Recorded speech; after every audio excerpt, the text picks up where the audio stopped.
La noche del 19 de abril, una camioneta cae por un barranco en la sierra de Chihuahua. 4 muertos, 2 de ellos, agentes de la CIA operando en territorio mexicano sin autorización del gobierno federal. 10 días después, el Departamento de Justicia de Estados Unidos presenta cargos formales contra el gobernador de Sinaloa y otros 9 funcionarios. Cadena perpetua sobre la mesa. Extradición exigida. Y esta semana, Marco Rubio ordena la revisión de los 53 consulados mexicanos en Estados Unidos, con posibilidad de cierres. 3 golpes en menos de un mes, y México tiene que responder a los 3 al mismo tiempo.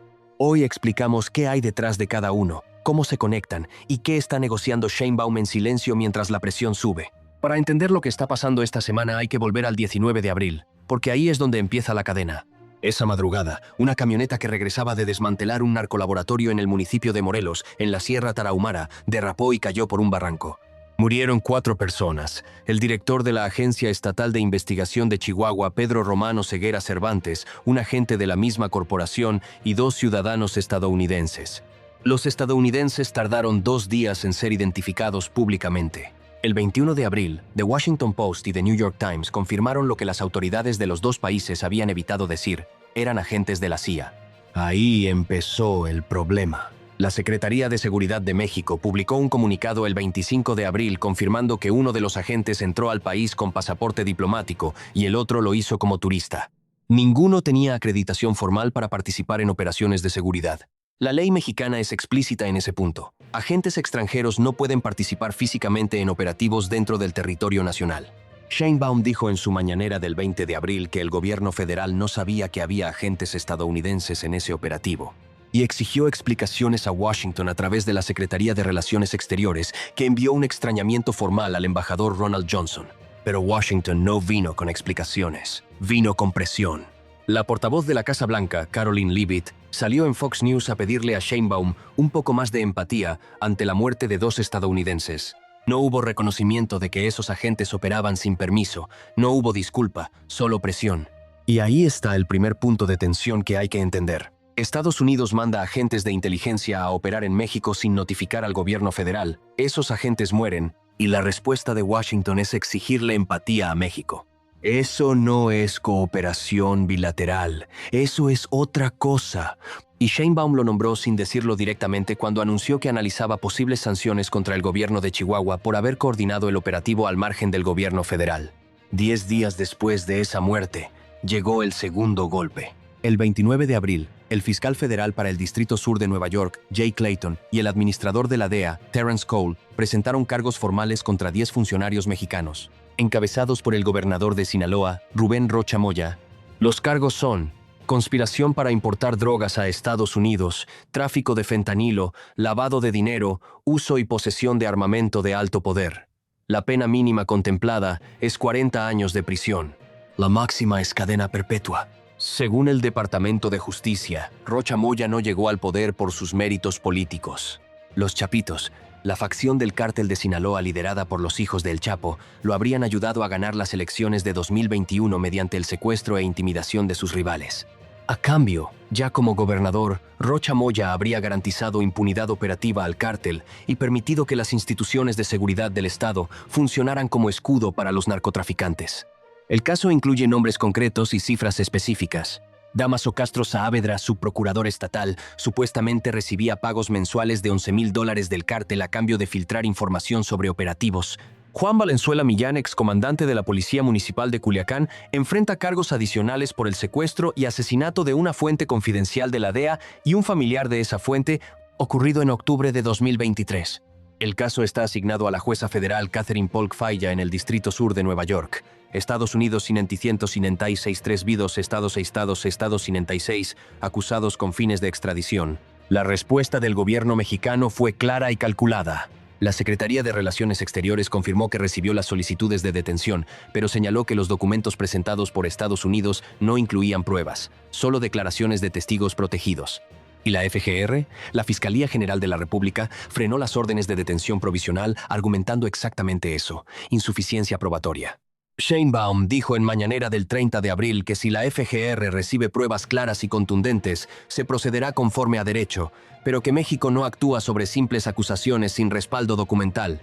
Y añadió algo que define toda la postura: México no va a encubrir a nadie, pero tampoco va a ceder a la injerencia extranjera. Rocha Moya, por su parte, rechazó los cargos de forma categórica y a principios de mayo solicitó licencia temporal como gobernador para, según sus palabras, dedicarse a su defensa legal. Aquí hay un detalle que casi no tuvo cobertura y que cambia cómo leer toda esta situación. La postura de México frente a las acusaciones contra Rocha Moya tiene dos capas que hay que separar. La primera capa es jurídica. México pide pruebas documentales, no solo testimonios de testigos protegidos. Eso no es proteger a un gobernador corrupto. Es aplicar el estándar legal que el propio TEMEC y los tratados de extradición vigentes entre los dos países exigen. Estados Unidos sabe eso. Por eso la presión no viene solo por la vía judicial. La segunda capa es política. Si Sheinbaum cede a la presión americana y ordena la detención de un gobernador en funciones basándose en acusaciones sin pruebas documentales presentadas formalmente, sienta un precedente que destruye la soberanía jurídica de México. Cualquier fiscal estadounidense podría acusar a cualquier funcionario mexicano y exigir su detención inmediata. Washington lo sabe, por eso escaló en otro frente. Y ese tercer frente es el que más afecta directamente a los 40 millones de personas de origen mexicano que viven en Estados Unidos. El 7 de mayo, CBS News reportó que el Departamento de Estado, bajo supervisión directa del secretario Marco Rubio, inició una revisión exhaustiva de los 53 consulados mexicanos que operan en territorio estadounidense, con posibilidad de ordenar el cierre de varias sedes. Dylan Johnson, subsecretario de Estado para Asuntos Públicos Globales, confirmó la revisión a CBS sin dar razones específicas. Solo dijo que forma parte de un esfuerzo para alinear la política exterior con las prioridades de la administración Trump. 53 consulados. México tiene la red consular extranjera más extensa en Estados Unidos. Esas oficinas atienden a 12 millones de ciudadanos mexicanos residentes en el país y a 28 millones de descendientes mexicanos con doble nacionalidad o vínculos activos con México. Documentos, asistencia legal, protección consular frente a deportaciones y detenciones arbitrarias. Una columna de El Universal del 13 de mayo, firmada por Salvador García Soto, reportó que la investigación se centra en 20 sedes específicas, entre ellas los consulados de Miami y McAllen, bajo la acusación de que habrían sido utilizados para actividades políticas del partido Morena y para defender a migrantes frente a las políticas migratorias de Trump. Eso último es importante. Defender a migrantes mexicanos frente a deportaciones ilegales es exactamente la función que los consulados deben cumplir por mandato del derecho internacional. Rubio está intentando redefinir esa función como injerencia política. Si eso prospera, no es solo un cierre de consulados, es dejar a millones de personas sin protección en un país que lleva meses endureciendo su política migratoria. Ahora conectemos los tres hilos. La muerte de los agentes de la CIA en Chihuahua le dio a Trump un argumento doméstico. México no coopera lo suficiente. Estados Unidos pierde vidas en ese territorio. Eso justificó escalar la presión. La acusación contra Rocha Moya llegó 10 días después, justo cuando la controversia de la CIA seguía activa en los medios americanos. El timing no fue accidental. Washington necesitaba demostrar que su estrategia de presión a México produce resultados, aunque esos resultados sean acusaciones sin extradición. La revisión de los consulados llegó una semana después de los cargos contra Rocha Moya.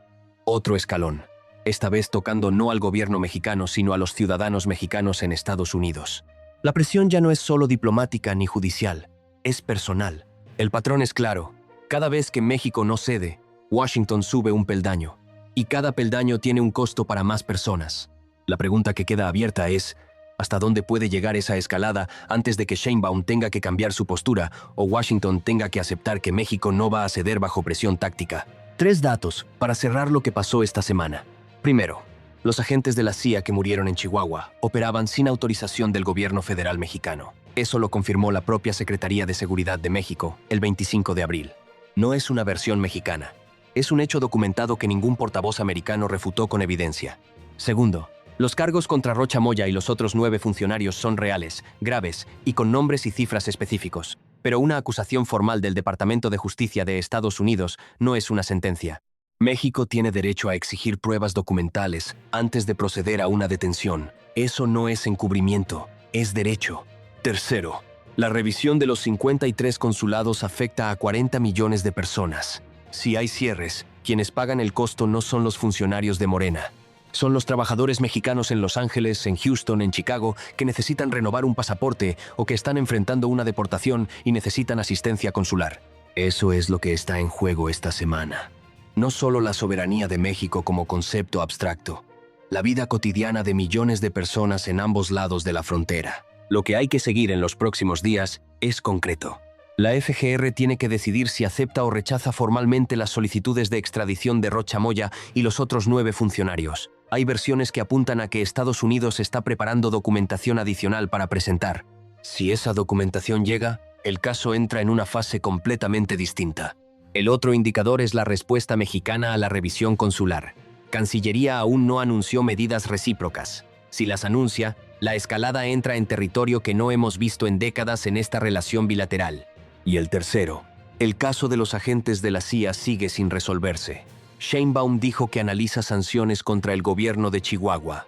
Si esas sanciones llegan, la gobernadora Maru Campos, del PAN, queda en el centro de una crisis que une narco, inteligencia americana y guerra política interna. 3 frentes abiertos, y los 3 convergen en la misma pregunta: ¿hasta dónde está dispuesto a llegar cada lado antes de que alguien dé un paso atrás? Seguimos el desarrollo en Pulso Nacional.